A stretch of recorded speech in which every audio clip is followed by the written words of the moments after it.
Tell me how that's going and what it was like when you first walked in the room and what grade you teach and how that's going. Um, it's a challenge. It's more challenging than anything I've ever done on the field. No, I'm kidding. It's been going well. It's been going real. I had got a few days under my belt. Maybe I'll go tomorrow. It's a good experience. The kids are great. I've been teaching in high school so far, and just a good mix-up. I got a lot of free time on my hands now that I'm in grad school and everything. So we got to do something with my free time. Is it hard for them to get over the fact that Christian Wilkins is the guy that's in here? They have to get over that pretty quick. You got to, because I'm a strict teacher. We gotta get down to business. We don't got time for games. We gotta get to work, and we gotta educate the youth. So. What made you decide to try that, to fill that time there? First thing first, I got my degree, so I know I can put it to use. And I know people who've done substitute teaching, and they told me it's pretty much your schedule, whatever works for you, and that's what I need. I need the flexible hours and things like that. So, and I thought, I love working with kids. Love to try to get my hands on them and empower the youth and everything like that. So I felt like it'd be definitely something good, something I'd be good at. And I get a good little check too, so that's a plus as well. Have you just been doing Walhalla High so far? Yeah, I'll probably switch it up tomorrow and do something else. I'm not sure yet, but that's all I've done so far. What'd you teach? What class? I taught agriculture class, and also I taught a science class. If you know me, I got my degree in communication, so I have no background in either of those. But it's all been all good. Just fake it till you make it, kind of thing. What's the best reaction you've had when you walk into a school, whether it be from another teacher or a student, or? It's just there's always just a little bit of surprise, they can't believe that, you get a bunch of people walking by the classroom, peeking in, oh, is he actually in there, kind of thing. That's been pretty much it, but it's all good. It's been pretty well behaved for you. For the most part, everybody's been good. So. Christian, going back to last month and the decision to come back and play ball here, talk to us about the decision and your teammates coming back into it, and how it feels coming back now for your fourth year. Oh well, yeah, I'm just excited, coming back for my fourth and final year and just really, completely finish the book in this chapter, my life, just being in college. And I'm happy that, we all had our own decisions to make. No decision was because of anybody else or anything like that. But, it's fun that we all decided to do the same thing. Just looking forward to what's to come this year and just, finishing it outright. How seriously were you leaning toward going? And the fact that you were the last one to decide? No, there's a reason I took so long with it all, because, anyone who knows me knows, I'm a big time thinker. There's a method to everything, and just the way I got, and there's the gut feeling kind of thing I got to get with everything. And my gut was telling me to come back for various reasons. And I'm happy I decided to do so. Just give it one last more ride, one more shot, and just see where I am at the end of the year. When did you make the decision? Was it something that came down to the wire? It really did for me. I wasn't 100% sure until the last day, until I had to make a decision and everything. I talked to my family. I talked to people who I trusted. Just about where kind of my head was at and everything. Talked to guys who've been in a similar position, guys who had the opportunity to leave after their junior years, who are now either in the NFL or training for the NFL. Talked to some of those guys and just kind of see what was kind of on their mind. Talk to guys who decided to leave after their junior year, just to get a lot of insight and kind of compare what they're going through and their mindset to mine. So. Do you have goals for this spring that you want to accomplish for yourself? Really just there's a lot of little intricacies of the position that I could always clean up, and that unfortunately I wasn't able to take as serious as I should have. Now kind of I'm more going oriented now this year than I feel like ever. Now I know exactly what my weaknesses are.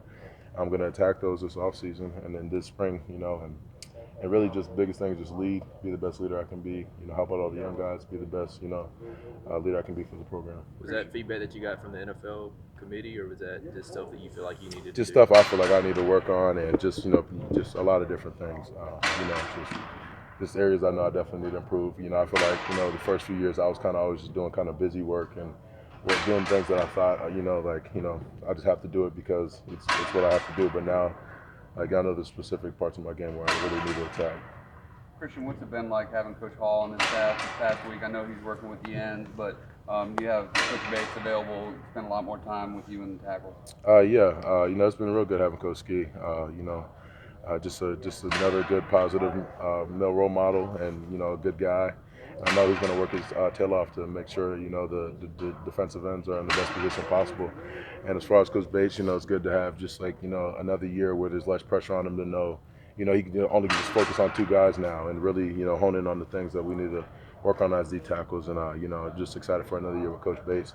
This will be my the only time since I've been here where I have had a coach for 2 years, 2 full years. So that'll be good. I'm looking forward to that. We talked about you working with kids. You got a couple kids on the field now, teenagers. I know, yeah, a bunch of youngins out there. Seriously, I'm substituting in high school, and a couple of the guys on the field could still technically be in high school. So, always just something I like to do though. Just really, just be a good role model for the guys on, who come in mid-year and all the young boys, and just be the best leader I can be. But there is a reason why they're here early, and there's a reason why Clemson. So, what's your first takeaways from these guys after the first few practices? A really impressive group, not only for what they do on the field, but just their mindset about things, their demeanor, their work ethic, just the people they are. We did a really good job with the mid-years. Got a bunch of guys with high character. The defensive line group is really impressive. I'm really excited to see what they do, in the coming years, and just the spring and how they, improve and everything. And just for the years to come, we're definitely going to be stout on the D line.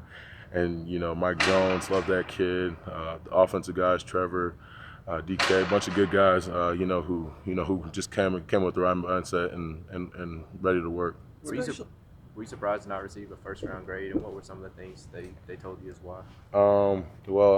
It is what it is as far as that goes. That wasn't, everything in my decision, because but I'm pretty self-aware with myself, so I know there's things in areas of my game I need to improve. How's Jordan Williams done at defensive tackle, and how much have you been in? Oh yeah, I'm in Jordan's grits. Jordan's gonna hate me more than anybody by the end of this year. Because I'm just on him about everything. Just really trying to make sure he's going to be the best player he can be, and really just working on him. Just trying to have him improve everywhere I go. He's right there behind me. We spend a lot of time together too. Just on our downtime and everything. I'm really just trying to be a good older brother, for him, but also just help him out as much as possible on the field. The fact that you play both positions, you think that makes you uniquely qualified to help him in that regard? A little bit, yeah. And just I feel like because we have a pretty similar skill set, as far as our games go. So I definitely try to help him as much as I can. Guys like KJ Henry look up to you. Do you embrace that kind of dad role? Oh, I do. Yeah, he calls me dad all the time too. It's funny he said that. He's always like, "Hey, dad."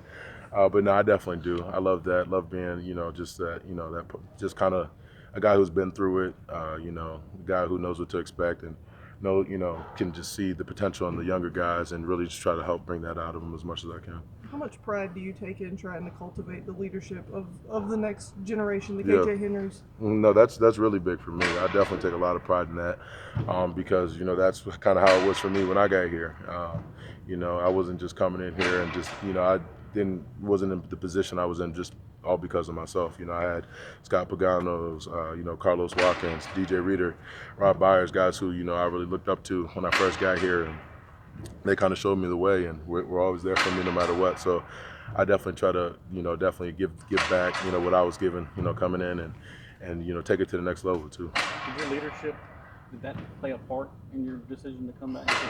You're the leader of a lot of these guys, and you feel like you in any way raised them? It really, honestly, it really was a personal decision for me, but I'm definitely happy that I'm going to get that opportunity, to finish out with a lot of the guys I came in with, a lot of the guys I'm close to, whether they came in a year before me or whatever, just finish it out right. So that's definitely something I'm looking forward to. Who was the first person you told? Cleveland told us he actually pranked Dabo and made him sweat it out a little bit. Who'd you tell first? Oh yeah, no, I did the same. I actually did the same thing with Coach Sweeney and Coach V. The same way I committed. I pretty much did the same thing to them when I called them. They were at a recruit's house or something like that, and I got Coach V the same exact way.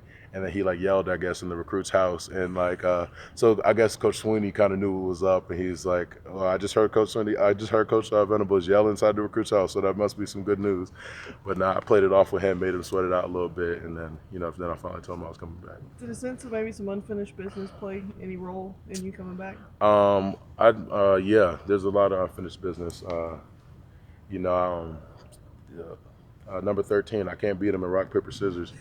Can't every time Hunter scores a touchdown, we do rock paper scissors, and I haven't beaten him yet. He's 6-0 against me, and I'm hoping definitely tie it up this year at least, or go up 7-6. I'm definitely looking forward to that matchup. We see you and Dexter and some of the guys at baseball games, basketball games, all over campus. What makes a guy like Christian Wilkins go out and support? Well, really, the first things first. I just love sports. I'm a fan of all sports, and I feel like it's big for me to support. Let those other guys who work so hard in their sports and in their activities that that they're appreciated, and that doesn't go, like, their hard work doesn't go unnoticed. Everyone comes to our games, everyone supports our games, obviously, and so I just try to give back to them, turn the favor a little bit. And like I said, I just enjoy watching sports, and like I decided to finish to the baseball game yesterday. I just love being a fan, love being in that environment and everything like that. So. Speaking of other sports, do you know Gabe DeVoe and the story that he has been called your twin, your little twin, and everything? What do you know about that? Yeah, I don't know why that just started blowing up. Like, people literally say we've been looking like since my freshman year, and everyone just really grabbed a hold of it this year, I guess. But no, it's all fun. Gabe's my guy. He's a good dude. That's my mini me, I guess. Yeah. So. Blowing up because he's made a lot of. Right. Yeah. He's been doing his thing on the court too. So I'm definitely impressed what he's been able to do on the court. I'm the better looking twin if we are twins, or I'm definitely the better looking one. But who has the longer beard? Me, definitely. Yeah. But nah, and I'm excited to see what how he'll lead the basketball team to the rest of the way throughout the ACC and throughout the tournament. So. What other characteristics do you think you guys share? Well, I'm pretty good at basketball too myself. Got great leaping ability, like him. Could shoot it a little bit too. But yeah, I don't know. I just know that I know what people say of him is that he's a great leader too for his team. And he's just a great role model for those guys. So, I mean, that's what I try to be here. So I hear a lot of good things from the basketball team about Gabe. So, and a lot of what I hear is what I try to be here for us. So. You think I gotta let him go to get something?